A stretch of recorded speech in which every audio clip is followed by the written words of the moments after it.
शिवाय. परमपूज्य गुरुदेवता श्री कलावती माता लिखित बोधामृत. पुस्तक वाचन. मागील भाग पुढे चालू. विषय 25. गुरुबोध. 35. ज्याप्रमाणे गुप्त असलेले धन अंजनाच्या सहाय्याने दृष्टीस पडते, त्याप्रमाणे आपल्या अगदी निकट गुप्तपणे सदैव वास करीत असलेले आत्मानंदरूप धन सद्गुरु बोधांजनाने दुर्गोचर होते. 36. परमेश्वराने आम्हा लेकरांपुढे हे विश्वरूपी पुस्तक उघडे करून ठेवले असून प्रत्येकाने त्यातील धडे शिकून शहाणे व्हावयाचे आहे.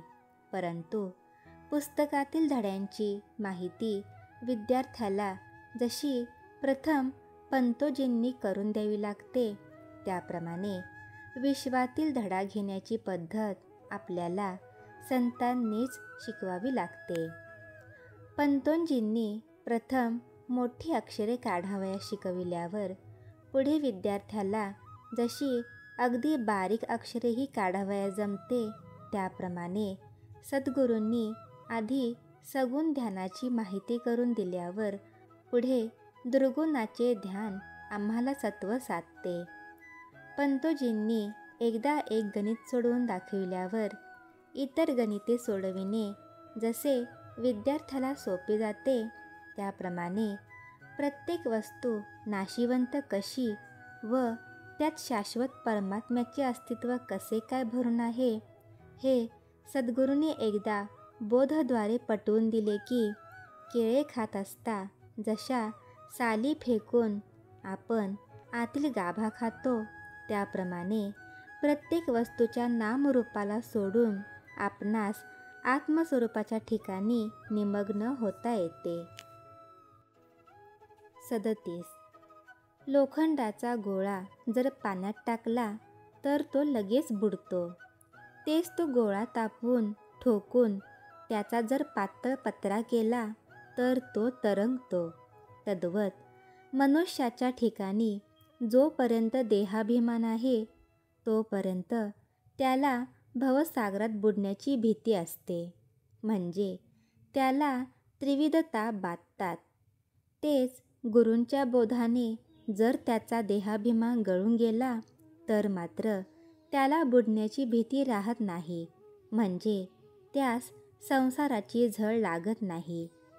38. मुले दुसऱ्याच्या धक्क्याने पडली असता मोठ्याने रडतात. तेच आपल्या आपण जर पडली तर अंगाला लागलेला धुरळा झाडून टाकून मुकाट्याने घरी जातात.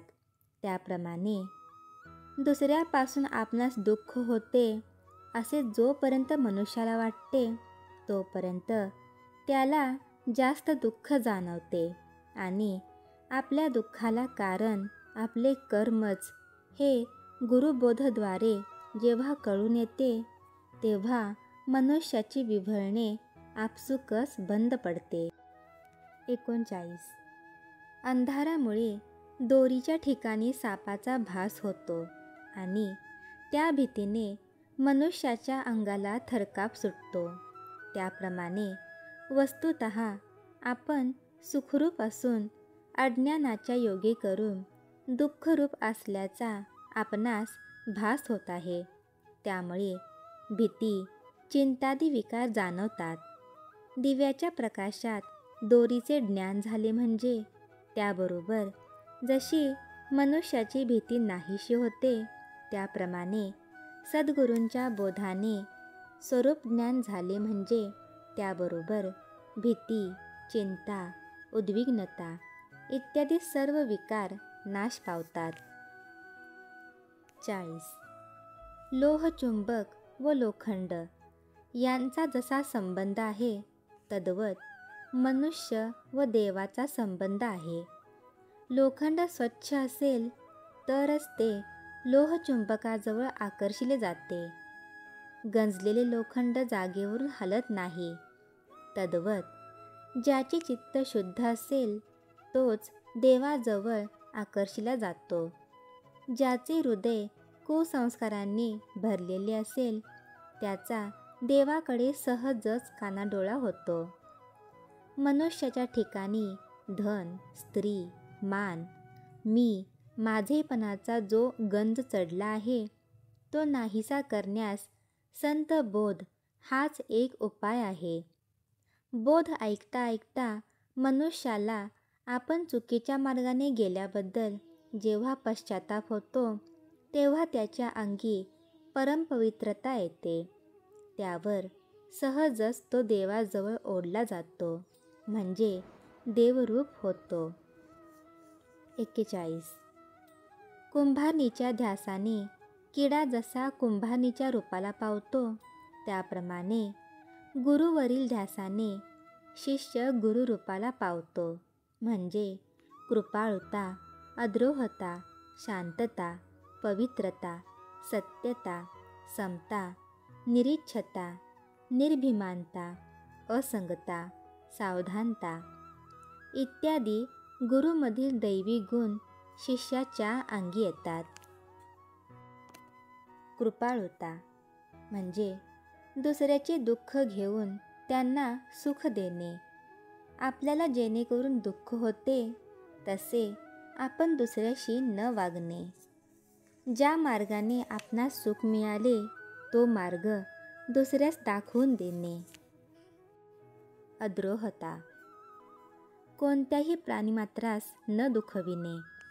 देहास रोगाने पिडिले असता त्याचा तीळ मात्रही त्रास न मानता देह प्रारब्धाची गाठ घालून देऊन आपण निवांत असणे. दुर्जनांनी निंदिले किंवा छळिले तरी त्यांच्या कल्याणाचीच इच्छा बाळगणे. शांतता जगातील सर्व व्यवहार करीत असताही हर्षशोकरहित असणे. पवित्रता त्रिविध तापरहित होणे. कामक्रोधादी विकारातीत असणे. ब्रह्मविचारात निमग्न राहणे. समता राजा, रंक, मूढ पंडित, आपला परका या सर्वांच्या ठिकाणी समान प्रेम असणे. मोबदल्याची इच्छा न करिता यच्च यावत प्राणीमात्रावर उपकार करणे.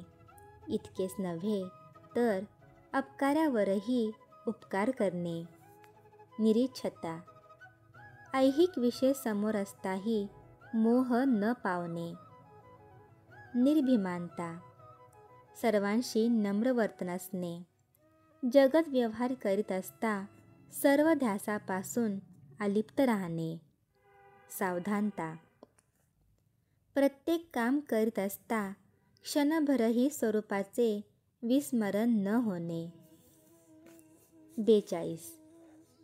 आरसा उलटा धरला असता त्यात जसे आपले प्रतिबिंब दिसत नाही त्याप्रमाणे बहिर्मुखतेत गुरुबोधाचा यथार्थ अर्थ उमगत नाही.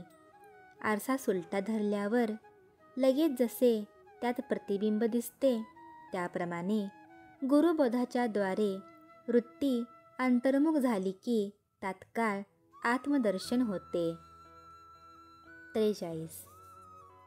शेळीच्या कळपात वाढलेल्या एखाद्या वाघाच्या पिल्लाने आपणास शेळीचे पिल्लू मानून वाघाचे डुरकावणे ऐकून थरथर कापावे आणि एखाद्या वाघाने त्याला गाठून आपल्या व त्याच्यामधील साम्यत्वाची खात्री पटवून देऊन आपण शेळी असल्याचा त्याचा भ्रम दूर करावा, त्याप्रमाणे जीवात्म्याला देहाच्या संगतीमुळे आपण सच्चिदानंदरूप असल्याचे विस्मरण होऊन दुःखरूप असल्याचा हा झालेला भ्रम तो त्याच्या पूर्वसुकृतानुसार जेव्हा सद्गुरूंची गाठ पडते तेव्हा त्यांच्या बोधाने देहाची नश्वरता व आत्म्याची शाश्वतता कळून आल्यावर नाहीसा होतो.